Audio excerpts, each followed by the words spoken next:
भगवत दर्शन उसी को प्राप्त होते हैं जिसकी भगवत दर्शन की प्रबल उत्कंठा के लिए 4 बातें जीवन में आ जाएं। पहला, नित्य निरंतर नाम जप रसिकों के संग से। शर्त है रसिकों के संग, भजन न होई संग बिन, हे मनमानी नहीं होता। रसिकों के संग से भजन की वृत्ति, प्रमाणित भजन होना चाहिए आचार्य परंपरा, गुरु परंपरा से। दूसरा, भगवद विग्रह को साक्षात भगवान का स्वरूप मानना। जैसे कुछ ऐसे भाव वाले लोग हैं कि अरे पत्थर पूजने से, धातु पूजने से क्या प्राप्त, क्या वहां भगवान है? कौन सा तुम्हें ज्ञान है भाई? कौन सा ज्ञान है? जब सर्वम खलमिदम ब्रह्म, तो ये तो अवतार है भगवान का, अर्चा अवतार। भगवान अवतरित होते हैं। जैसे हम छवि विराजमान किए, जब हम भाव सेवा करते तो भगवान छवि में आके विराजमान होते हैं, भगवान विग्रह में विराजमान होते हैं। ये श्रद्धा और विश्वास का विषय है, ये नास्तिक लोगों को समझ में नहीं आएगा। जिस मूर्ति को आप, जहां मूर्तिकार निर्माण कर रहा हो वहां देखो, उसी मूर्ति को पूज करके ब्रह्म प्राप्त, भगवत प्राप्त महापुरुष हो गए। प्रेमाश्रुओं से अभिषिक्त किया है। ये बाहर वालों की ऐसों की बातें न सुने, नहीं तो जो छोटी श्रद्धा वाले लोग होते हैं उनकी श्रद्धा नष्ट हो जाती है। अरे क्या है, ऐसे से ऐसा न वो बोलते हैं, न वो खाते हैं, न देखते हैं, और ऐसे विराजमान। आपको क्या पता है? आपका भाव है क्या? आप जानते नहीं हो। भाव आ जाएगा तो साथ चलते हैं, बोलते हैं, खाते हैं, देखते हैं, भाव का खेल। एक प्रसंग में एक ब्राह्मण बूढ़े के साथ एक जवान तीर्थ यात्रा में गया था। सारांश में बता रहे, ब्राह्मण तीर्थ यात्रा का इच्छुक हुआ, पर उसको लगा कि मेरे बेटे तो हैं, पर धनी होने के कारण वो विलासिता में युक्त हैं, मेरे साथ तो चलेंगे नहीं। अगर कोई जवान आदमी मिल जाए, मुझे तीर्थ यात्रा करवाए, उसे कुछ भेंट पूजा दे देंगे। तो एक गरीब ब्राह्मण का जवान लड़का था, बात की तो उसने कहा हमारा भी सौभाग्य होगा कि तीर्थ यात्रा होगी और आप हमारे पिता तुल्य, आपकी सेवा होगी। समस्त तीर्थों में भ्रमण कराया। जब वृंदावन आए तो बहुत सेवा उसने की, उसका मन बहुत प्रसन्न हो गया। धनी का वृद्ध था तो गोपाल जी के दर्शन कर रहा था। उसने कहा वृंदावन को साक्षी करके, गोपाल जी महाराज सामने हैं, मैं बहुत प्रसन्न हुआ तुम्हारे ऊपर, तुमने इतनी सेवा की। एक बेटी ब्याह योग्य है, मैं तुम्हें ब्याह करवा दूंगा अपनी बेटी से। तो देखो हमने तो नहीं कहा, तुमने कहा है ना, इस बात को ध्यान रखना, वहां जाके भूल मत जाना। ऐसा ही हुआ, सारांश में बताया। वो जब गांव पहुंचा तो वृद्ध की हिम्मत नहीं हुई अपने धनी बेटों से कह दे कि बहन का ब्याह उस गरीब के साथ कर दो।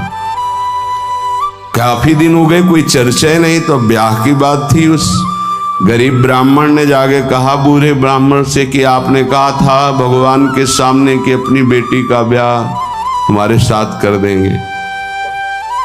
जवान बेटों के भय से उसने कहा मुझे याद नहीं ऐसा कुछ। भाई याद नहीं? तुमने भगवान के सामने कहा था। और कह रहे हो याद नहीं? तो बेटों ने कहा कि चलो भागो यहां से।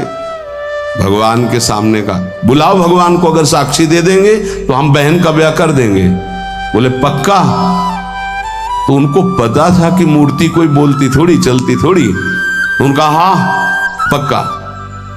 बोले पंचों के बीच में बोल दो। पहले गांव में पंचायत होती थी पिंड छुटाने के लिए कि अतरे दिन ये परेशान करेगा, तो उन्होंने कहा पंचों के सामने यदि ठाकुर जी आके गवाही दे दे तो ब्याह करवा देंगे। ओ गरीब आदमी जो कुछ था बेचा, फिर वृंदावन आया, ठाकुर जी गोपाल जी से कहा कि महाराज आपके सामने हमारे ब्याह की बात कही थी इस वृद्ध ब्राह्मण ने, आपको गवाही देना पड़ेगा तब हमारा ब्याह होगा।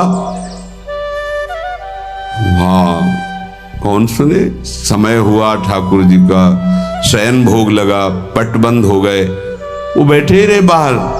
वाह गोपाल जी महाराज, आप जब बोलोगे तभी हमारा ब्याह होगा और हम तभी यहां से जाएंगे जब आपको साक्षी दे। सब चले गए थे वो अकेले, उसको विश्वास था भगवान है। अंदर से आवाज आई, मूर्ति कहीं चलती है क्या कि चलकर साक्षी दे। बोले महाराज मूर्ति बोलती थोड़ी है, आपने बोला ना तो आओ निकल के बाहर। अब उनके लिए कोई पर्दा है क्या? ललित त्रिभंगी वैसे बोले देखो अब तुम्हारे प्रेम के कारण हम बाहर तो निकल आए, तुम उसको यहीं बुला दो, हम यहीं साक्षी। बोले महाराज वो नहीं आएगा, हमारा ब्याह रुक जाएगा, आपको चलना पड़ेगा।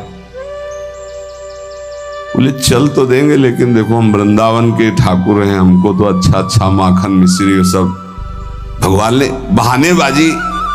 बोले महाराज हमें पता था कि आप भोगराग के लिए कहोगे तो हमारे पास जो संपत्ति थी बेच के आए, खूब खवाते पियाते चलेंगे महाराज।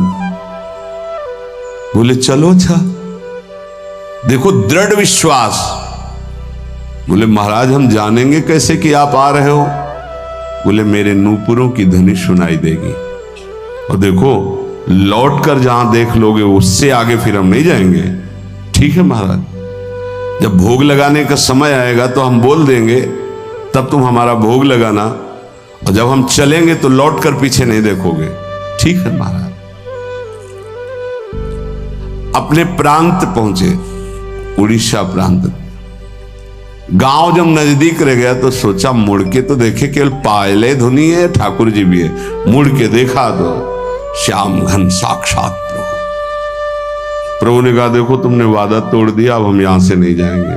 बोले महाराज अब तो कोई बात नहीं। गांव में दौड़ के गया, गोपाल जी आए, प्रभु आए साक्षी देने के लिए मेरे ब्याह के लिए। पूरा नगर दौड़ पड़ा, पंचायत के सब ने देखा प्रभु विराजमान। अब किसी की हिम्मत थोड़ी थी कि पूछ ले, जबरदस्ती उस बुड्ढे से कहा ब्याह करो भगवान वृंदावन से साक्षी। आज भी साक्षी गोपाल के रूप में भगवान विराजमान। क्या हुआ? जिसे तुम मूर्ति समझते वो चल के उड़ीसा तक गए और गवाही दी। विट्ठल भगवान बातचीत करते थे तुकाराम जी से, नामदेव जी से, इन बड़े बड़े संतों से।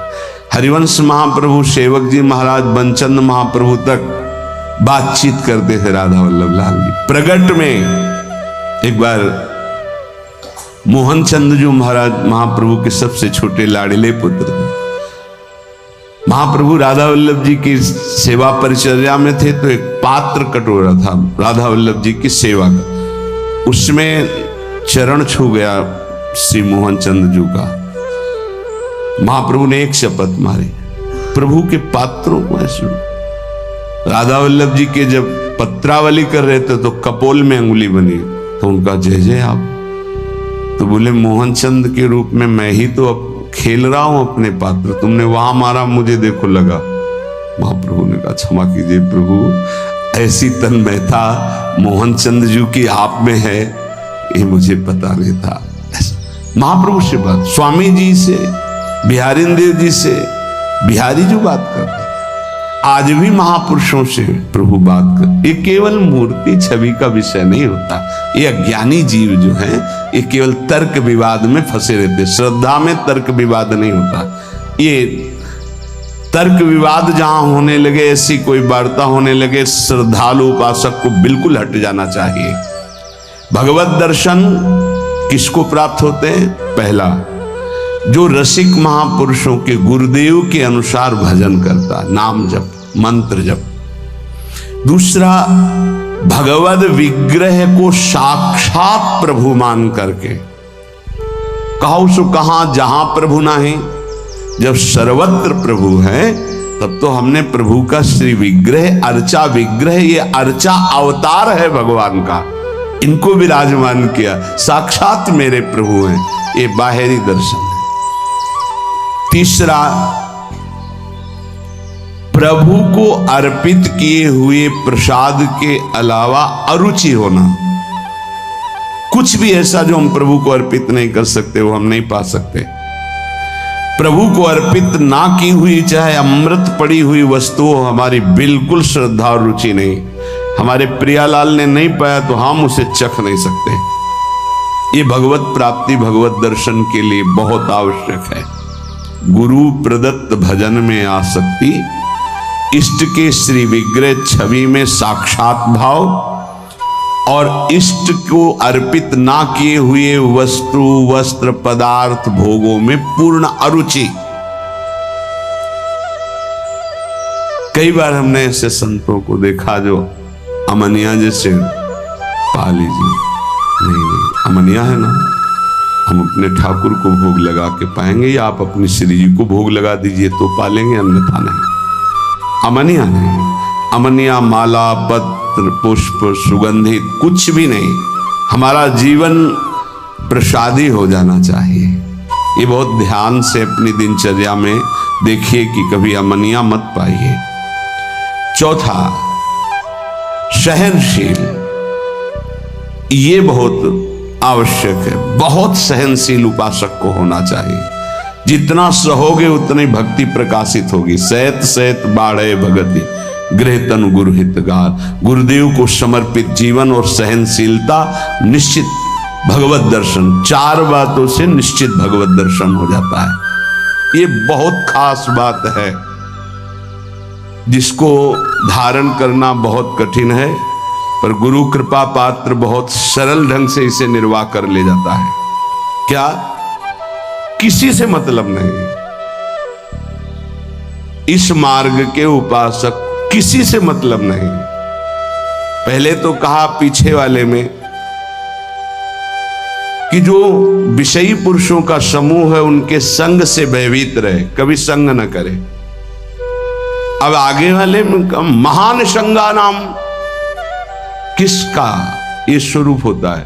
बोले जो वह तो महताम श्री पद रज, महापुरुषों की चरण रज से जिसका शरीर अभिषिक्त है और माथे पे जिसकी चरण रज विराजमान है, गुरुजनों की, संतों की, रसिकों की, वो महान संगानाम सहज मधुरात्म प्रिय कथा।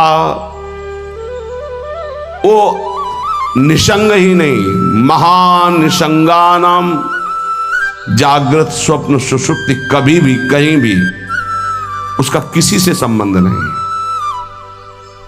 शरीर से भी नहीं। क्योंकि महान संगानाम तभी हो सकता है, शरीर से भी नहीं। यह ज्ञानी जीव जानते नहीं। कहते हैं शरीर तो यहां छूट जाता है, फिर गति किसकी होती है? भगवत प्राप्त। शरीर तो एक कपड़ा है, समझते नहीं हो। इसके नीचे एक कपड़ा है, सूक्ष्म शरीर, उसके नीचे एक है कारण शरीर। आप पहनने वाले हो, ये आपके कपड़े, एक छूटता है सिर्फ स्थूल शरीर। सूक्ष्म शरीर और कारण शरीर को लेकर के बार बार जन्म मरण होता रहता है, कपड़े बदलते रहते हैं। और जो जीवन मुक्त हो गया तो तीनों शरीरों का संबंध खत्म और दिव्य चिन्मय चिदानंदमय शरीर को, भावदेह को प्राप्त करके चिन्मय धाम में, चिन्मय लीला में, चिन्मय प्रिया प्रीतम के समीप हो जाता है। वो महान संगानाम, साधक का स्वभाव ऊपरी बड़ा ही रुक्ष होना चाहिए। साधक का रुक्ष, सबको ये लगना चाहिए कि बड़ा बेरुखा आदमी है, बच जाओगे। गोस्वामी जी ने भी लिखा है, गिरा अरथ जल बीच सम, कहियत भिन्न न भिन्न, बंदों सीता राम पद, जिन्हि परम प्रिय खिन्न। खिन्न मानसा, किसी से कोई संबंध नहीं। कोई बात करे तो उदासीन होकर बात करे, उसको रस ना मिल पावे।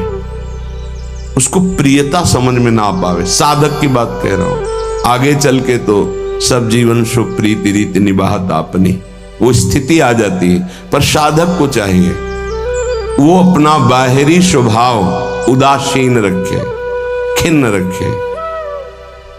ये हर समय भौं चढ़ा के बात करते हैं, इनका तो कोई प्रेमवादी से लगना चाहिए। मुस्कुरा करके बात करना ये आगे चलकर आता है। हंसी बोले बहुमान दे, बहुमान किसको दे रहा? आराध्य देव को। वो हंस किससे रहा? आराध्य देव से। साधक की हर समय स्थिति ऐसी नहीं होती, इसलिए उदासीन अति रही गोसाई। पूज्य श्री गोस्वामी जी महाराज कहते हैं साधक को उदासीन रहना चाहिए, बाहर से गंभीर, हंसी मजाक बातचीत गंभीर। सत्य बात तुम्हें बता दी, स्वीकार करो न स्वीकार करो, आगे चलते हैं। उदासीनता, गंभीरता, खिन्नता ये साधक के स्वभाव में होनी चाहिए। बहुत मिलनुआ स्वभाव, हंसकर बात करना, ये आगे चलकर, अभी नहीं। उसको दबाओ उस वृत्ति को। बगल से कोई निकल गया, आपको राधे श्याम कहने की स्मृति उससे नहीं आनी चाहिए। कौन निकला आपको पता नहीं।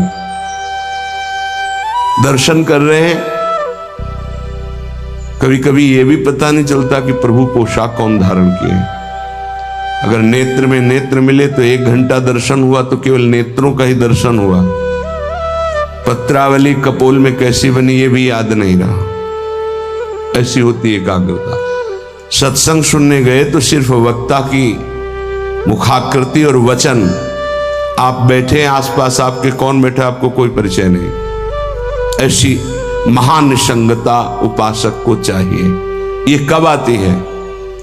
जैसे जड़ भरत जी रघुगण को कहा कि महापुरुषों की चरण रज से अभिषिक्त होने पर ही ये ब्रह्मबोध होता है।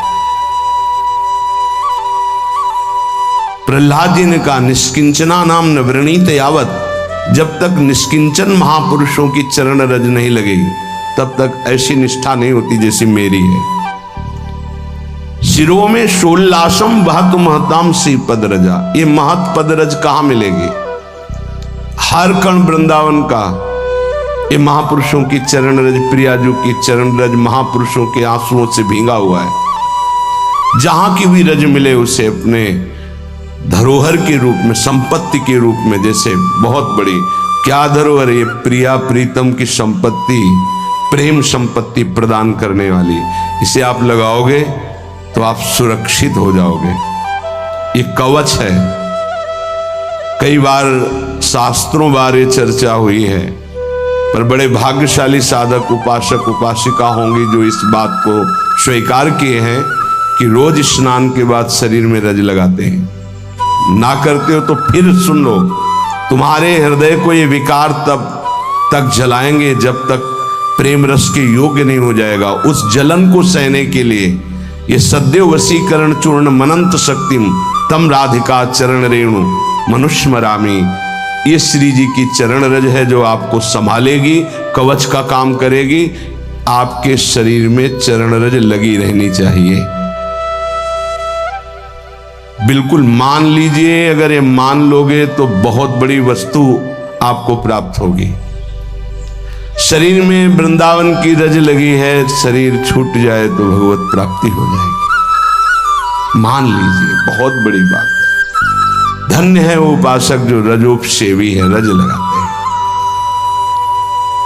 एक ब्रजवासी आए, उन्होंने प्रश्न किया कि आपके जुगल उपासना में तो काली बिंदी लगती है, आप क्यों नहीं लगाते हैं? श्री कहते हैं उसे काली बिंदी और सिंदूर की बिंदी। पूज्य श्री सदगुरुदेव भगवान ने आदेश किया, त्रिपुंड लगाते थे जब शरणागति का, कि हम आचार्य आज्ञा से चलते हैं। आचार्य ने पत्र में लिखा था, वृंदावन रजोपसेवी जोरी सुमिरन बाचनो, वृंदावन नित्य विहार चंदन लेनो। तो रजोपसेवी जोरी है तो रज का तिलक है, और बिहार चंदन जो प्रसादी है वो ये लगा है। बस वो कोई वृंदावन की वस्तु नहीं है जो काली टिक्की है। ये वृंदावन की रस और वृंदावनेश्वरी का प्रसादी चंदन, इसके सिवा तो ब्रह्मा जी भी आकर कहें तो हमारी समझ में नहीं आएगा, क्योंकि गुरु के वाक्य के आगे किसी का नहीं। वृंदावन रजरानी, वृंदावन वृंदावनेश्वरी, इनमें हमारी अनन्य आसक्ति हो जाए। जो लगाते हैं उनको प्रणाम है, पर हमारी गुरु आज्ञा है।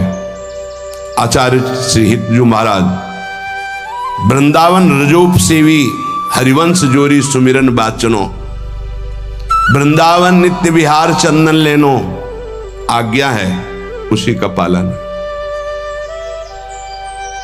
अगर महापुरुषों की चरण रज लग रही है तो महानिशंगा नाम मान लीजिए। बार बार इसलिए कह रहे, मान लीजिए। आप में सामर्थ्य नहीं कि आप असंग हो सके। महानिशंगा नाम तो बहुत बड़ी बात है, वो कहीं आ सकता नहीं, स्वभाव में, ना सूक्ष्म शरीर में, ना स्थूल शरीर में, और ना बाहरी व्यवहार में। वो अपने स्वरूप में स्थित महापुरुष है, वही महानिशंगा नाम होता है। फिर क्या बोले? सहज मधुरात्म प्रिय कथा, अपनी प्यारी जी और प्यारे जी की कथा सुनते ही उसकी दशा बदल जाती है। प्रसंगानाम प्रेमोत्पुलक गलदस्रा कुलगिराम, अश्रु प्रवाह हो रहा है, पुलकित तन हो रहा है, गदगद कंठ हो रहा है। ये सहज मधुरात्म, सहज मधुर रस प्रदान करने वाली प्रीतम की चर्चा सुनते ही, पद गाते ही दशा बदल गई।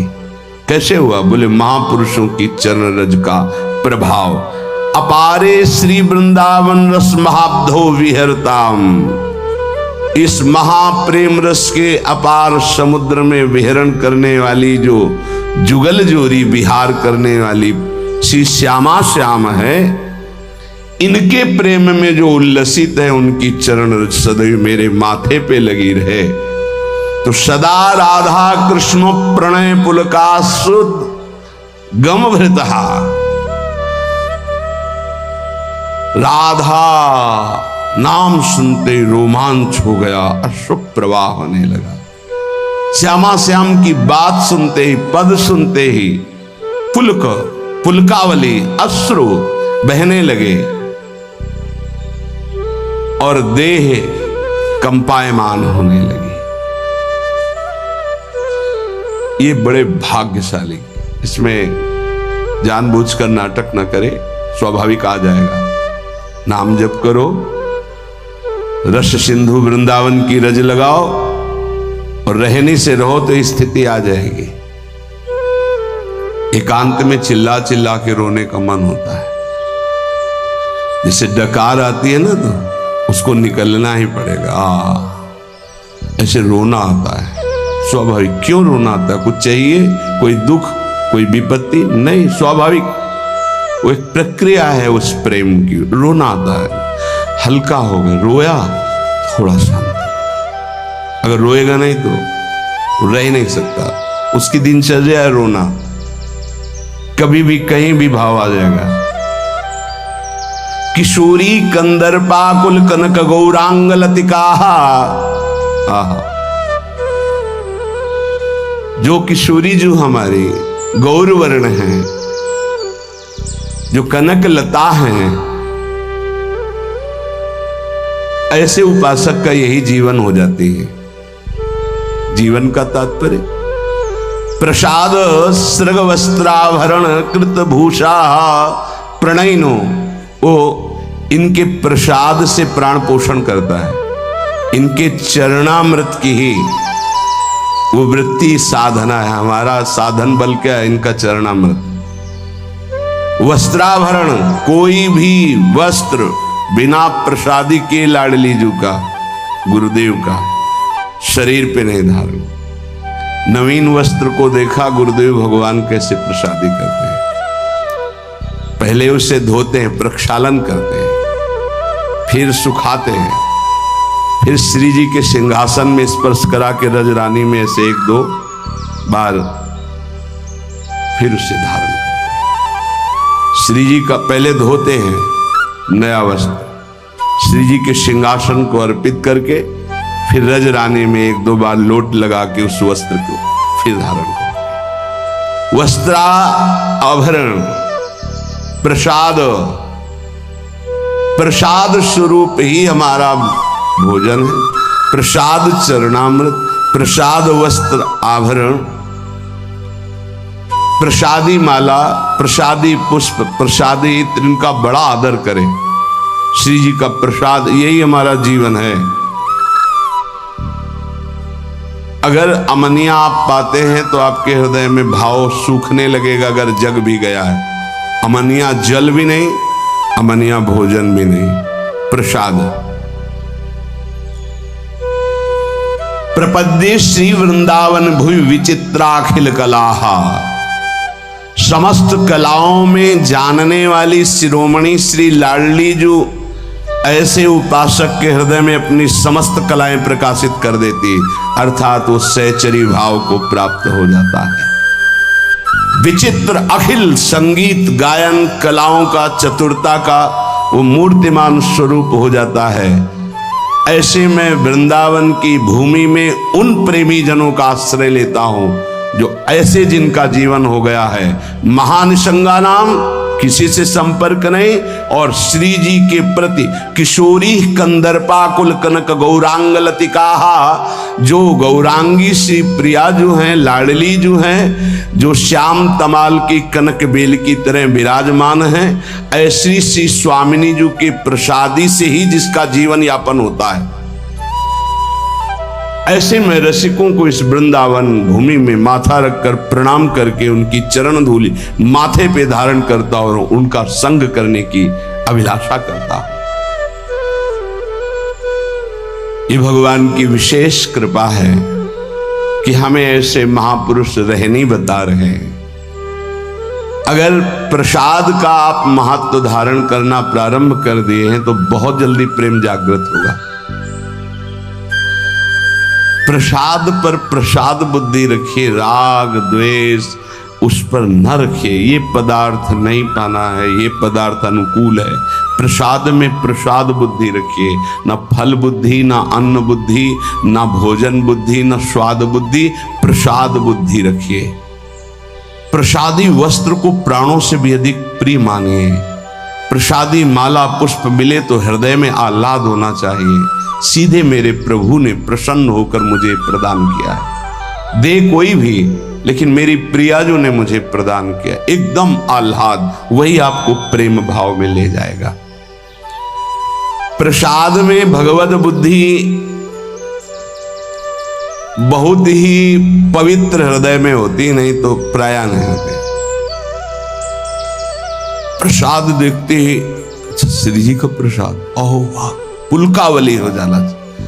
महाप्रभु चैतन्य देव को जब वृंदावन से कोई भी प्रेमी जन जाते, गुंजा की माला, टेटी का अचार, ऐसी वस्तुएं बार बार उनको हृदय से लगाकर अश्रु प्रवाह करते। श्री कृष्ण ने कितना प्यार किया, मुझे प्रसादी भेजी।